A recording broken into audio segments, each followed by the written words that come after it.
Olá, meu irmão, minha irmã, seja bem-vindo ao meu canal. Eu, Diácono Luciano, estarei com vocês mais uma vez nesse dia, onde nós nos aprofundamos nas nossas matérias teológicas. Nesse nosso vídeo de hoje, dentro da matéria de introdução ao Novo Testamento, onde estamos trabalhando os sinóticos, hoje exclusivamente começamos a trabalhar o evangelista Mateus.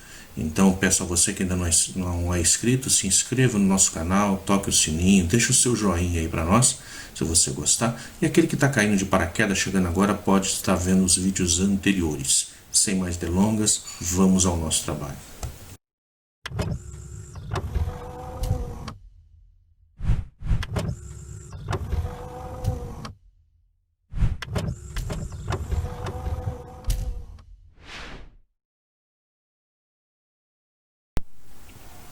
Caro irmão, cara irmã, aqui estamos nós de volta então, nessa nossa matéria bíblica, onde nós estamos trabalhando, começando hoje a falarmos sobre o Evangelho de Mateus, o evangelista Mateus.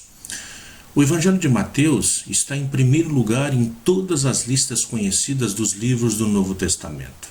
Ele tem a distinção de ser citada mais frequentemente na literatura cristã antes de 180 depois de Cristo. O seu lugar e influência na igreja primitiva são provavelmente devido à sua natureza didática e apologética. É um evangelho de defesa da fé. Fé em quem? Defesa da fé no Cristo, em Jesus como sendo o Cristo, o Messias. O estilo claro e explanativo do autor, ele é facilmente adaptado para a leitura pública e, por esta razão, provavelmente logo ele teve aceitação nas igrejas primitivas. O Evangelho de Mateus ele é claramente o mais judaico dos quatro e é melhor entendido como tendo sido escrito para cristãos de fala grega, cuja maioria era de origem judaica. O autor ele supõe que o leitor esteja familiarizado com o Antigo Testamento e as várias seitas que existiam também naquela época na Palestina. Esta suposição da parte do autor leva o leitor a concluir que o livro ele tenha sido escrito primariamente para cristãos judeus de fala grega. A forma com que ele faz, a forma com que ele diz dentro do seu evangelho, nessa língua grega, ele deixa muito claro de que aqueles para o qual ele está escrevendo, esses já conhecem da tradição judaica. Não está escrevendo para alguém que ele tenha que explicar todas as nuances, todos os detalhes. Não. Ele fala de coisas da cultura judaica. Mateus, em muitos aspectos, é uma ponte entre o Antigo e o Novo Testamento.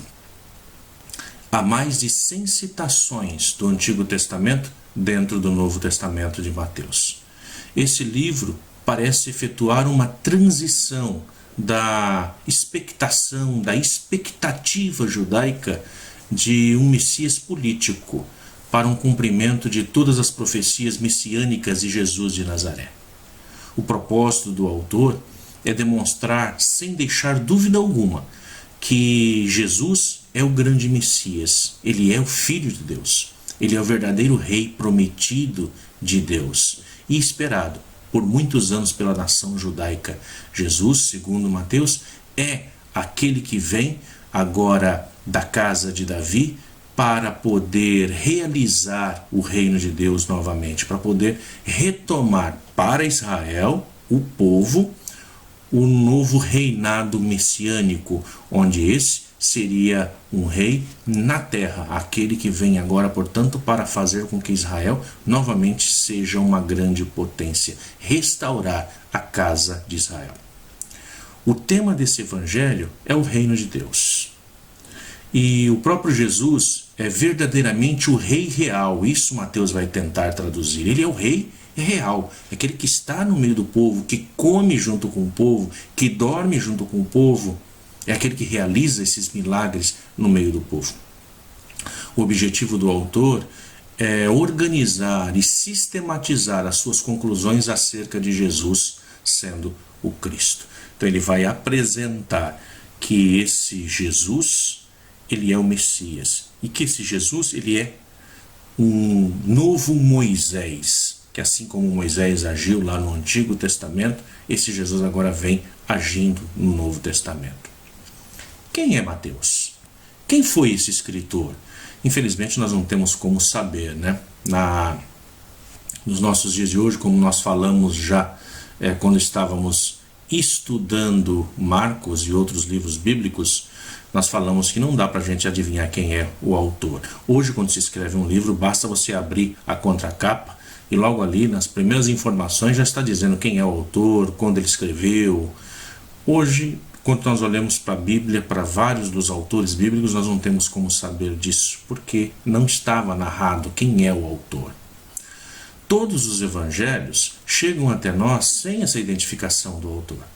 A tradição da igreja é quem atribui o nome, quem atribuiu o nome nos evangelhos ou para os evangelistas. Agora, para Mateus, existem 3 teorias sobre quem seria esse Mateus. Teoria A. É a tradição da igreja que vai dizer que o autor do evangelho é o próprio Mateus, o apóstolo. Então seria aquele que Jesus escolheu como um dos 12, que é apóstolo, evangelista e publicano. Alguns acham que Mateus fosse um levita, por isso diz Mateus, filho de Levi. Outros acham que o nome era Levi e Jesus mudou o nome, teria mudado o nome para Mateus, que significa dom de Deus ou doado por Deus. Então, para você que tem aí o nome Mateus, né, carrega esse nome na identidade, já fique sabendo aí o significado do seu nome, dom de Deus. Mas tem uma outra hipótese que vai dizer que não o escritor não é o Mateus evangelista, não é o Mateus apóstolo. Essa segunda hipótese diz que o autor ele era um rabino convertido ao cristianismo. Então Mateus é um profundo conhecedor da Sagrada Escritura, isso não temos como negar. E usa de uma técnica chamada de Midrash. Quando a gente estuda o Evangelho de Mateus, a gente percebe isso, né? O que é o Midrash? É uma interpretação livre da palavra de Deus. Então, muito utilizado pelos rabinos, tá? Então você pega, faz a leitura e faz a interpretação. Principalmente porque na época, quando se ia para as sinagogas, o povo já não sabia mais o hebraico, mas as leituras eram feitas no hebraico. Então tinha que ter alguém que depois fizesse a interpretação desses textos, para que as pessoas pudessem compreender. O Mateus trabalha muito com midrashes, né? Com essa livre interpretação. Existe uma terceira possibilidade também, hipótese, que vai dizer que Mateus não era o Mateus apóstolo, que não era um rabino. Essa terceira hipótese afirma que Mateus era um judeu helenista. O que é helenista? Um judeu grego, da cultura grega. Então Mateus escreve em grego o seu evangelho e tem uma visão aberta, onde ele vai dizer que Jesus ele é o salvador do mundo. Então Jesus é aquele que vem para salvar todo mundo. Então nós temos essas 3 hipóteses aí. Então Mateus que fosse o apóstolo, Mateus que fosse um rabino, Mateus que fosse um judeu já helenista. Agora, uma coisa nós temos certeza, uma coisa é certa, é que esse Mateus que escreve, ele não poderia ser o Mateus apóstolo. Por que nós falamos isso? Porque se você abrir a sua Bíblia, lá no capítulo 10 de Mateus, lá no versículo 2 ao 4, nós vamos ver onde Jesus escolhe os seus discípulos. E aí vai começar uma lista, uma narração, onde esse Mateus evangelista está narrando, e ele vai dizer assim, depois de se escolher vários nomes, ele vai chegar num determinado ponto onde Jesus está escolhendo esse Mateus, que é os que vai ser o seu apóstolo. Ele vai dizer Mateus o publicano. Então, vamos pegar a nossa Bíblia e dar uma olhadinha rapidamente lá em Mateus. Convido vocês a fazer isso. Pegando no versículo 2 do capítulo 10, vai dizer assim: esses são os nomes dos 12 apóstolos. Primeiro Simão, também chamado Pedro, e André seu irmão, Tiago, filho de Zebedeu, e João seu irmão, Filipe e Bartolomeu, Tomé e Mateus o publicano. Depois continua os outros nomes dos apóstolos. Vejam, esse Mateus o publicano, nós chamamos de um apóstolo. Então tem essa vírgula, Mateus, vírgula, o publicano, é um apóstolo. Isso vai nos dizer exatamente que quem está escrevendo, está dizendo, olha, esse Mateus não sou eu, tá? Não sou eu que estou escrevendo. Esse Mateus é um outro, é o publicano que foi escolhido lá por Jesus. Então nessa passagem nos deixa claro, não é o Mateus escritor, o mesmo Mateus que caminhou com Jesus, que foi apóstolo. Então não podemos confundir o Mateus apóstolo e o Mateus que é o escritor. Uma palavrinha sobre o local e a data da escrita. Mateus escreveu seu evangelho entre os anos 80 e ano 90. Não temos como acertar assim, olha, foi no ano 81, no ano 82. Sabemos que foi ali entre o ano 80 e ano 90. Uma primeira leitura do evangelho de Mateus pode nos induzir a um erro na busca do seu contexto fundante. A gente se depara com Jesus falando e agindo na Palestina de sua época. Porém, entretanto, pela distância que há entre a atuação de Jesus e o relato de Mateus, já percebemos que o ambiente do Evangelho não é o mesmo em que Jesus viveu e atuou. Jesus viveu num tempo, Mateus em outro. Esse Mateus está escrevendo sobre um Jesus, só que atribuindo a esse Jesus coisas que não aconteciam naquela época de Jesus, mas que estavam acontecendo na época de Mateus. Então tem uma diferença entre o tempo narrado e o tempo vivido. Mateus nos revela vivências de comunidades cristãs bem adiantadas já. Isso a gente pega lá em Mateus 18, por exemplo, nós vamos ver, já está falando de umas comunidades cristãs que já existiam, já estavam bem encaminhadas. Só que na época de Jesus essas comunidades ainda não existiam. Então o que não seria possível, então, nesse tempo de Jesus. A realidade que ele descreve leva quase todos os estudiosos de Mateus a afirmarem que esse evangelho foi escrito, portanto, entre os anos 80 e 90 depois de Cristo. Levando essa hipótese a sério, já temos um caminho andado. Sabemos que Jerusalém foi destruída no ano 70 depois de Cristo, que nós estudamos quando estávamos vendo o evangelista Marcos. E que a sua destruição, a destruição do templo, acelerou um processo chamado de diáspora, que já existia, um processo de grande dispersão dos judeus. Isso vai acontecer agora com esses judeus cristãos. Vão também se dispersar por toda a região, esses judeus que viviam em torno de comunidades que eram lideradas por Tiago. Então, lembrando vocês, Tiago, aquele que estava no centro de Jerusalém, aquele que cresce ali em Jerusalém, Tiago, o irmão do Senhor, chamado de irmão de Jesus. Então, essas comunidades agora, elas tendem a se dispersar. Esse discípulo Tiago também já havia sido martirizado lá pelos anos 60 depois de Cristo. Então, como que Mateus vai utilizar isso para o tempo de Jesus? Então vejam só, isso não dá certo ligando o tempo que está sendo escrito com o tempo que se estava vivendo. Então quando da primeira guerra judaica. Então esse Tiago já havia sido martirizado pela primeira guerra judaica, que acontece lá entre os anos 60 e vai terminar ali com a destruição do templo no ano de 70. Mateus, nós podemos dizer também no seu evangelho, né? Hoje nós dizemos que isso é até crime, você pegar alguém que escreveu algo e copiar tudo aquilo que ele escreveu e depois colocar como sendo de sua autoria, e isso é plágio, chamado de plágio, é um crime. Mateus, ele copiou 90% do seu evangelho de Marcos. 600 versículos foram copiados. Mateus escreveu o seu evangelho depois da destruição do templo.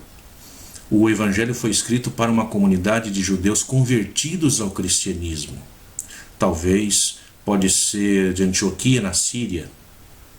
No capítulo 4, versículo 24, Mateus fala que a fama de Jesus se espalhou até a Síria. Então aí a gente vai distinguir, talvez tenha sido na Síria que ele escreveu. Em Mateus, Jesus ocupa o lugar de Moisés. Era o mestre, o que ensina, e não aquele que faz milagres à torta direita. Assim, portanto, Mateus vai trazer para a gente como no Antigo Testamento Moisés foi aquele que libertou o povo do Egito, agora Jesus é aquele que liberta o povo da escravidão. Assim como Moisés abriu o mar para que o povo passasse a pé enxuto, agora aqui Jesus é aquele que caminha em cima do mar. Assim como Moisés subiu o monte para receber a tábua com os 10 mandamentos da mão de Deus, Jesus sobe no alto do monte Tabor e lá ele se transfigura na frente dos seus apóstolos. Assim como Moisés também se transfigurou no Sinai ao receber a tábua com os mandamentos. Portanto, Mateus vai fazer esse paralelo dizendo que Jesus é um novo Moisés na vida do povo. Mateus também nos revela conflitos dentro das comunidades, que são próprios da igreja da diáspora, da igreja que vive fora de Jerusalém. Isso se deu, portanto, no final do primeiro século cristão. Na missão que Jesus confiou aos seus discípulos, o vemos mandando evangelizar somente os judeus. Então, Mateus 10, 6 trabalha com isso. O próprio Jesus dizendo que foi mandado somente para as ovelhas perdidas da casa de Israel. Lá no capítulo 15, versículo 24. Então Jesus é aquele que vem só para os seus, inicialmente. Porém, desde o princípio, os primeiros a aceitarem Jesus como Salvador não são aqueles do ambiente judaico, mas aqueles fora do ambiente judaico. Nós vemos no capítulo 2, versículo 1 seguinte. E Jesus mesmo dá a ordem, então, para que a evangelização se estenda a todos os povos e não somente aos judeus. Isso já lá no finalzinho, quando nós já vamos lá no capítulo 28, versículo 18 a 20. Afinal, alguém poderia perguntar, Jesus veio só para os judeus ou para todos? Essa era uma pergunta que aquelas comunidades estavam fazendo. Esse era o conflito que aquelas comunidades estavam vivendo, aquela comunidade formada pelos judeus cristãos, que se dispersaram para as cidades do outro lado do rio Jordão, da Síria. Capítulo 4, versículo 24 fala sobre isso. Ou para Antioquia, onde os discípulos foram chamados pela primeira vez de cristãos, como nos apresenta Atos 11, 26.